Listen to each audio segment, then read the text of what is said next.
जय हिंद साथियों मेरा नाम है आशीष और आप देख रहे हैं न्यू रावत डिफेंस एकेडमी का ऑफिशियल यूट्यूब चैनल। दोस्तों जैसा आप सभी जानते हैं कि हम सब मिलकर तैयारी कर रहे हैं आर्मी अग्निवीर भर्ती 2025 की, जिसके फॉर्म अभी फरवरी के अंदर अपलोड होने वाले हैं, यानी भरे जाएंगे और अप्रैल के अंदर आपके जो है एग्जाम होने वाले हैं। तो उन्हीं एग्जाम के लिए हम तैयारी के अंदर लगे हुए हैं और अब तक हमने जो 24 मॉडल पेपर कंप्लीट कर लिए हैं। आज हमारा जो है 25वां मॉडल पेपर होने वाला है। हमारी इस वीडियो के अंदर दो भाग होने वाले हैं। पहला भाग जीके का जिसके अंदर 15 क्वेश्चन और दूसरा साइंस का जिसके अंदर की 15 क्वेश्चन होने वाले हैं। तो बिना किसी देरी के आज की इस वीडियो को शुरू करते हैं। पहला क्वेश्चन है हमारे सामने कि क्षेत्रफल की दृष्टि से विश्व में सबसे बड़ा देश कौन सा है? ए रूस, बी ब्राजील, सी ऑस्ट्रेलिया और डी चीन। दोस्तों ए ऑप्शन आपका एकदम राइट होगा। रूस जिसने भी चुना है वो एकदम राइट होने वाला है। सवाल कि भाई क्षेत्रफल की दृष्टि से विश्व में सबसे बड़ा देश कौन सा है, तो वह रूस है। अगले क्वेश्चन की ओर बढ़ेंगे। अगला है हमारे सामने सरदार पटेल की एकता की मूर्ति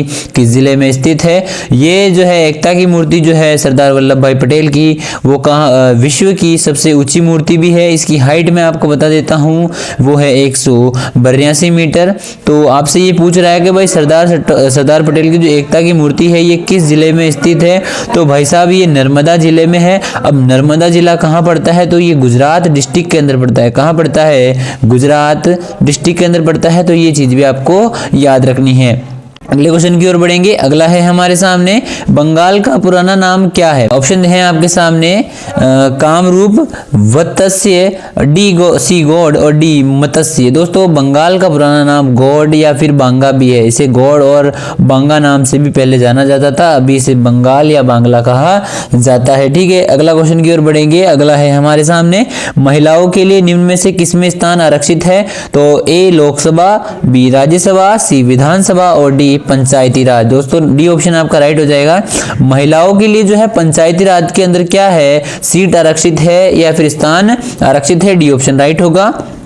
अगला क्वेश्चन हमारे सामने कि पेरिस किस नदी के किनारे बसा हुआ है? भाई पेरिस जो है, जो पेरिस देश है वो कौन सी नदी के किनारे बसा हुआ है? आपके ऑप्शन है ए सीन, बी थिम्स, सी वोल्गा, डी इनमें से कोई नहीं। दोस्तों अगर आपने ए ऑप्शन चुना है तो आपका जवाब एकदम सही है। जो पेरिस है वो कौन सी नदी के किनारे है? वह सीन नदी के किनारे बसा हुआ है। अगला क्वेश्चन हमारे सामने कि राष्ट्रीय वनस्पति अनुसंधान संस्थान कौन से शहर में स्थित है?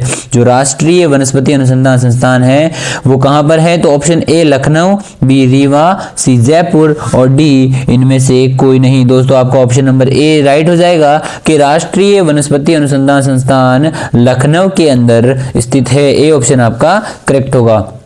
अगला क्वेश्चन हमारे सामने कि अभ्रक का विश्व में सबसे अधिक उत्पादक देश कौन सा है? ऑप्शन है आपके सामने चीन, बी अमेरिका, सी ब्राजील और डी भारत। दोस्तों आपका ऑप्शन नंबर डी अभ्रक का जो है विश्व में अधिक उत्पादन करने वाला देश कौन सा है? वह भारत है। ऑप्शन नंबर डी जिसने भी चुना उसका ये सवाल जो है एकदम राइट होने वाला है। अगले क्वेश्चन की ओर चलते हैं। अगला क्वेश्चन हमारे सामने है प्लासी जो कि पश्चिम बंगाल के अंदर है। प्लासी जो कि पश्चिम बंगाल के अंदर है।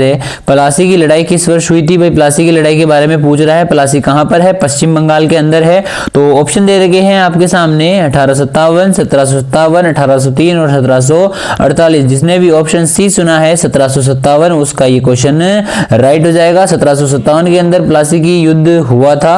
अगले क्वेश्चन की ओर बढ़ते हैं। अगला है हमारे सामने कि सारे जहां से अच्छा हिंदुस्तान कि जो ये गीत है इसकी रचना किसने करी थी? सारे जहां से अच्छा हिंदुस्तान गीत की रचना किसने करी थी? तो ये करी थी मोहम्मद इकबाल ने। सी ऑप्शन आपका करेक्ट हो जाएगा। अगले क्वेश्चन की ओर बढ़ेंगे। तो दोस्तों अगला क्वेश्चन हमारे सामने है कि खजुराहो गुफा किस राज्य में है? ए उत्तर प्रदेश, बी छत्तीसगढ़, डी मध्य प्रदेश और डी बिहार। दोस्तों आपका ऑप्शन नंबर सी जो है एकदम राइट हो जाएगा। मध्य प्रदेश के अंदर जो है खजुराहो की गुफाएं हैं। ठीक है, ये आपको याद रखना है। अगले प्रश्न की ओर बढ़ते हैं। तो अगला है वायुसेना का कौन सा पायलट 27 फरवरी 2019 को पाकिस्तान के क्षेत्र में उतर गया था? तो बी अभिनंदन, इसके बारे में आपने सुना होगा कि जिसे जिंदा जो है मोदी साहब जो है लेकर के वापस इंडिया के अंदर पहुंचे थे। तो अभिनंदन जी जो है वायुसेना का पायलट है जो 27 फरवरी 2019 को पाकिस्तान के क्षेत्र में उतर गए थे। ऑप्शन आपका राइट होगा। अगला क्वेश्चन हमारे सामने कि लाल ग्रह के रूप में कौन सा ग्रह जाना जाता है। लाल ग्रह के रूप में मंगल ग्रह को जाना जाता है, बी ऑप्शन आपका राइट होगा।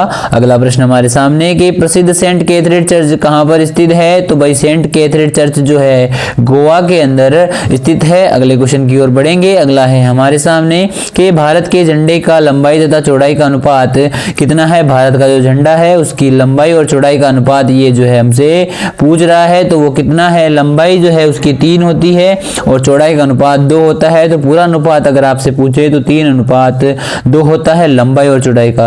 अगर आपसे चौड़ाई और लंबाई का पूछ ले तो 2:3 होगा। ये चीज भी आपको याद रखनी है, ठीक है। अगले क्वेश्चन की ओर बढ़ेंगे। अगला है पश्चिमी तट पर सबसे बड़ा प्राकृतिक बंदरगाह कौन सा है। दोस्तों जो पश्चिमी तट है उस पर सबसे बड़ा बंदरगाह जो है मुंबई है। तो ये चीज आपको याद रखनी है, डी ऑप्शन आपका करेक्ट हो जाएगा। अगले क्वेश्चन की ओर बढ़ेंगे। तो अगला है ध्वनि का वेग सबसे अधिक किसमें होता है। तो दोस्तों मैं आपको बता देता हूं, इस क्वेश्चन को आपको ऑप्शन वाइज करना है, ठीक है। ध्वनि का वेग जो है कठोर वस्तुएं जो होती है, कठोर वस्तुएं जो होती है उसके अंदर ध्वनि का वेग सर्वाधिक होता है। तो इन ऑप्शन में आपको देखना है कि सर्वाधिक कठोर कौन सा है। तो अगर हम वाणी, वायु और निवाण की बात करें तो ये बिल्कुल भी ठोस नहीं होते हैं। इसके अंदर से जो है स्टील सर्वाधिक ठोस होता है, तो स्टील के अंदर ध्वनि का वेग अधिक होगा। तो ए ऑप्शन आपका जो है एकदम राइट हो जाएगा। अगले क्वेश्चन की ओर बढ़ेंगे। अगला है मेरे सामने कि शक्ति का मात्रक है क्या होता है। भाई शक्ति का मात्रक है या शक्ति का मात्रक क्या होता है। ऑप्शन ए आपका राइट हो जाएगा। शक्ति का मात्रक क्या होता है, वाट होता है। अगले क्वेश्चन की ओर बढ़ेंगे।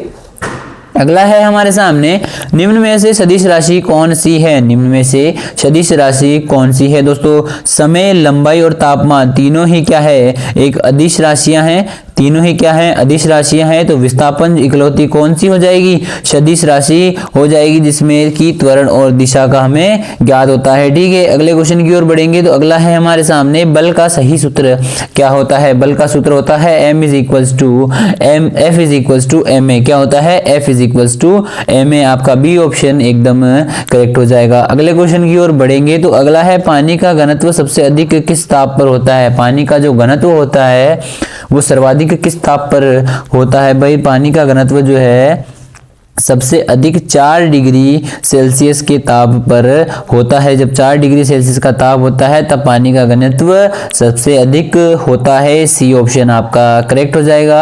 अगले क्वेश्चन की ओर बढ़ेंगे। तो अगला है हमारे सामने क्लोरोफॉर्म का सूत्र क्या होता है। जो क्लोरोफॉर्म होता है उसका सूत्र क्या होता है। तो उसका सूत्र होता है CHCl3। क्या होता है, CHCl3। क्लोरोफॉर्म का सूत्र क्या होता है, CHCl3 होता है। अगले क्वेश्चन की ओर बढ़ेंगे। तो अगला है हमारे सामने निम्न में से कौन सा रोग जल जनित नहीं है। जल जनित नहीं है तो ऑप्शन आपके सामने है आंत्र ज्वर, बी अमीजी पेचिस, सी हैजा और डी दमा। दोस्तों डी ऑप्शन आपका राइट हो जाएगा। दमा जो है जल जनित रोग नहीं है, बाकी ये तीनों ही जल जनित रोग है। तो आपका ऑप्शन नंबर डी राइट हो जाएगा कि जो दमा है वो क्या है, जल जनित रोग नहीं है, यानी जल से होने वाला रोग नहीं है। अगला क्वेश्चन हमारे सामने कि इन्फ्लुएंजा बीमारी किसके द्वारा होती है। इन्फ्लुएंजा बीमारी जो है, इन्फ्लुएंजा होगा दोस्तों, इन्फ्लुएंजा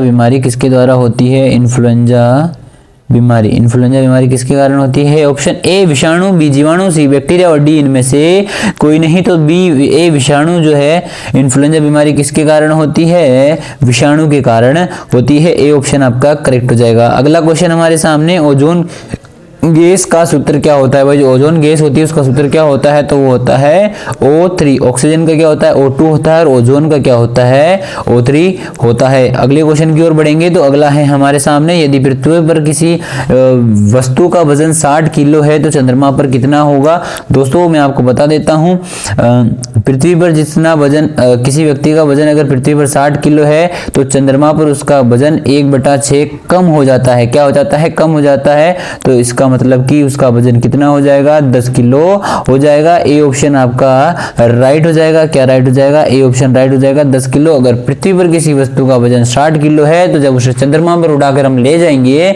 तो उसका वजन 10 किलो ही रह जाएगा या फिर वजन कम हो जाएगा, ठीक है। वहां पर गुरुत्वाकर्षण बल कम होने की वजह से हमारा वजन कम हो जाता है। अगला क्वेश्चन हमारे सामने, हीरा विद्युत का एक है। ये दोस्तों इंपॉर्टेंट क्वेश्चन है, पिछली बार 24 तारीख की सेकंड या थर्ड शिफ्ट के अंदर ये क्वेश्चन पूछा गया, तो इसे अच्छे तरीके से याद रख लेना, बहुत ज्यादा इंपॉर्टेंट है क्योंकि रिपीटेड क्वेश्चन हर बार पूछ लिए जाते हैं। ठीक है, हीरा विद्युत का है एक क्या है, कुचालक है। क्या है, विद्युत का एक कुचालक है। क्या है, कुचालक है। ए ऑप्शन आपका करेक्ट हो जाएगा। अगले क्वेश्चन की ओर बढ़ेंगे। अगला है हमारे सामने, रुधिर एक उत्तक है। रुधिर जो है एक उत्तक है। कौन सा उत्तक है, ये एक संयोजी उत्तक है, तो आपका बी ऑप्शन एकदम करेक्ट हो जाएगा। अगले क्वेश्चन की ओर बढ़ेंगे। अगला है हमारे सामने कि बायोगैस में कौन सी गैस की मात्रा सर्वाधिक होती है। बायोगैस में कौन सी गैस की मात्रा सर्वाधिक होती है, तो ऑप्शन नंबर आपके सामने है एथेन, मीथेन, प्रोपेन और डी एसिटिलीन। दोस्तों ऑप्शन नंबर बी आपका राइट हो जाएगा। मीथेन की जो मात्रा है सर्वाधिक होती है किसमें, बायोगैस में। मीथेन गैस किससे बनती है, ये बनती है गोबर से। गोबर गैस को ही मीथेन गैस भी कहा जाता है या फिर बायोगैस भी कहा जाता है। ऑप्शन बी आपका राइट होगा। अगला क्वेश्चन हमारे सामने कि भाई Cl में न्यूट्रॉनों की संख्या कितनी है, ये इस तरीके से लिख रखा है, टाइपिंग के अंदर थोड़ा सा मिस्टेक हो रखा है। ठीक है, ये Cl है, वापिस देखिएगा 17 Cl क्लोरीन यानी, ठीक है 35 क्लोरीन का जो है न्यूट्रॉनों की संख्या कितनी होती है क्लोरीन के अंदर, तो ये होती है हमारे सामने 18 होती है। कितनी होती है, 18 होती है। जितने ही प्रोटॉन होते हैं उतने ही क्या होते हैं, न्यूट्रॉन होते हैं, तो सी ऑप्शन आपका करेक्ट हो जाएगा। अगला क्वेश्चन हमारे सामने कि एंजाइम एक है। एंजाइम क्या है भाई, प्रोटीन है। बी ऑप्शन आपका करेक्ट होगा। दोस्तों अगला क्वेश्चन हमारे सामने कि भाई 30 में से आपके कितने क्वेश्चन राइट हुए, जो कि मैं हमेशा पूछता हूँ लेकिन मुझे कोई जवाब नहीं देता है भाई, इस वजह से मेरा चलो कोई ना, अगर आपको यहाँ तक पहुंचे हो वीडियो के अंदर तो मुझे कमेंट करके जरूर बता देना क्लास कैसी लगी है आपको, क्वेश्चन कितने राइट हुए ये भी बता देना। मिलते हैं जल्द, तब तक के लिए जय हिंद, जय सिया राम। कोई डाउट हो तो कमेंट करके जरूर पूछ लेना।